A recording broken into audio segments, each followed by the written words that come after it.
इंदौर से एक बड़ी खबर आपको बता दें, जहां पर तेज रफ्तार कार ने कांवड़ियों को टक्कर मारी है। इस घटना में एक कांवड़ यात्री की मौत हो गई है, 6 लोग घायल हो गए हैं। बताया जा रहा है कि मध्य प्रदेश में ओंकारेश्वर से जल लेकर ये सभी कांवड़ यात्री उज्जैन की ओर जा रहे थे और बीच रास्ते ये हादसे का शिकार हुए हैं। ओंकारेश्वर से इंदौर की तरफ आती हुई कार ने इन्हें टक्कर मार दी। घटना के बाद कार ड्राइवर वहां से फरार हो गया। फिलहाल पुलिस उसकी तलाश में जुटी हुई है। इंदौर ग्रामीण पुलिस घटना की जांच कर रही है। तो लगातार देश भर से इस तरह की खबरें सामने आ रही हैं, जिसके बाद कई सवाल भी उठ रहे हैं। सवाल ये उठ रहे हैं कि जब मालूम है कि सावन के महीने में पूरे देश से कांवड़ यात्री कांवड़ लेकर निकलते हैं, तो फिर क्यों नहीं व्यवस्थाएं कराई जाती हैं। झारखंड में 18 लोगों की मौत हुई। उसके पहले आपने देखा कि किस तरह से मध्य प्रदेश में ही बीते दिनों 5 कांवड़ियों की मौत हुई थी और अब इंदौर में एक बार फिर से एक कांवड़िए की मौत हो गई है। अंशुल मुकाती हमारे संवाददाता। अंशुल, सबसे पहले तो अपडेट दीजिएगा, घायलों के क्या हालात हैं, कैसे ये हादसा हुआ, पुलिस को कुछ क्लू मिला है कि कौन सा वो कार सवार था जिसने टक्कर मारी?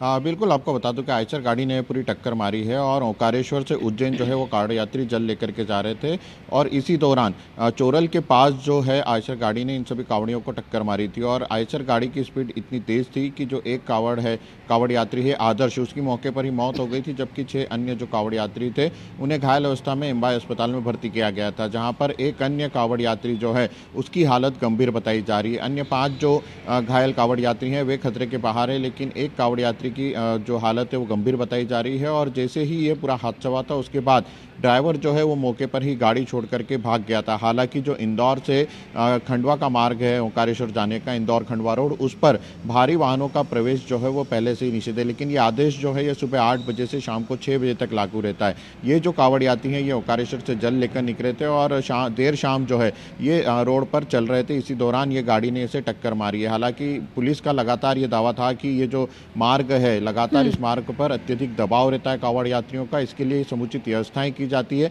लेकिन इस हादसे ने पुलिस की व्यवस्थाओं की पोल भी जो है वो खोल कर रख दी है, क्योंकि लगातार अब चूंकि सावन का अंतिम दौर चल रहा है और बड़ी संख्या में कांवड़ यात्री जो हैं वो ओंकारेश्वर से उज्जैन की तरफ यात्रा करते हैं और एक प्रमुख मार्ग जो है वो यही माना जाता है और इसी मार्ग पर रोड का भी जो काम है वो चल रहा है, जिससे कि हादसे के कहीं ना कहीं जो कारण है वो बने रहते हैं। और ऐसे में पुलिस की बड़ी बात यह है कि कुछ दिन पहले ही मध्य प्रदेश में 5 और कांवड़ियों की मौत हुई थी। एक बार फिर से ये हादसा हुआ। कल की ही बात है, झारखंड में भी कांवड़ियों की कल मौत हुई है हादसे की वजह से। सावन के महीने में तो हर साल कांवड़िए निकलते ही हैं और पता भी होता है कि किस रूट से वो जाएंगे।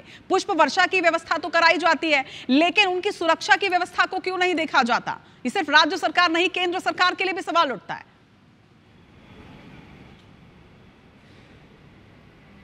हाँ बिल्कुल, क्योंकि जो कांवड़ यात्रियों का मार्ग है ओंकारेश्वर से उज्जैन का मार्ग जो है वो सबसे व्यस्ततम मार्ग माना जाता है और सावन के महीने में अधिकतर कांवड़ यात्री जो हैं, चाहे प्रदेश के अलग अलग इलाकों की भी बात करें, यहाँ पर ओंकारेश्वर प्रदेश से बाहर से भी कई लोग जो हैं वो कांवड़ यात्री आते हैं और महाकाल को जल चढ़ाने के लिए ओंकारेश्वर से ही माँ नर्मदा का जल लेकर के उज्जैन की तरफ रवाना होते हैं। ऐसे में हर बार ये दावे जरूर किए जाते हैं कि जो रोड है उस पर भारी वाहनों का प्रवेश निषेध किया गया है, जो गाड़ियाँ हैं उन्हें स्लो चलने के निर्देश जो हैं वो लगातार दिए जा रहे हैं और हर जगह पुलिस जो है वो रोड पर नजर बनाए हुए। लेकिन कहीं ना कहीं जिस प्रकार से कल ये जो हादसा हुआ, इससे पुलिस की व्यवस्थाओं की पोल जो है वो जरूर खुल करके सामने आ गई है कि पुलिस जरूर ये दावे करती है कि कांवड़ यात्रियों की सुरक्षा का ध्यान रखा जा रहा है, किसी प्रकार का कोई हादसा न हो उसका ध्यान रखा जा रहा है। लेकिन ये तमाम इंतजाम जो है ये वो उस समय नाकाफी होते हैं जब कोई दुर्घटना होती है और इसी का नतीजा रहा कि कल जब दुर्घटना हुई तो एक कांवड़ यात्री की जो है वो मौत हो गई और 5 अन्य कांवड़ यात्री जो है वो घायल हो गए। हालांकि अब पुलिस ये जरूर कह रही है कि जो वाहन चालक है उसके ऊपर सख्त कार्रवाई जो है वो की जाएगी, लेकिन इस दुर्घटनाओं को रोकने के लिए पुलिस ने जो इंतजाम किए थे वो पूरी तरीके से फेल साबित हो रहे हैं, ये भी साबित हो रहा है। हालांकि ना सिर्फ वो फेल साबित हुए हैं बल्कि इसके साथ ही थोड़ी लापरवाही भी यहाँ पर नजर आ रही है। जिन रास्तों से कांवड़िए जाते हैं और अगर बड़ी संख्या में वो हैं तो वहां पर ट्रैफिक को थोड़ा सा डाइवर्ट करना भी जरूरी है। हालांकि किस तरह से ये पूरा प्लान आउट किया जाएगा ये समझना होगा। तमाम बातचीत के लिए बहुत शुक्रिया आपका अंशुल। लेकिन जिस तरह से इस साल लगातार कांवड़िए हादसे का शिकार हो रहे हैं, समझना होगा कि आखिर हादसों में इजाफा क्यों हो रहा है।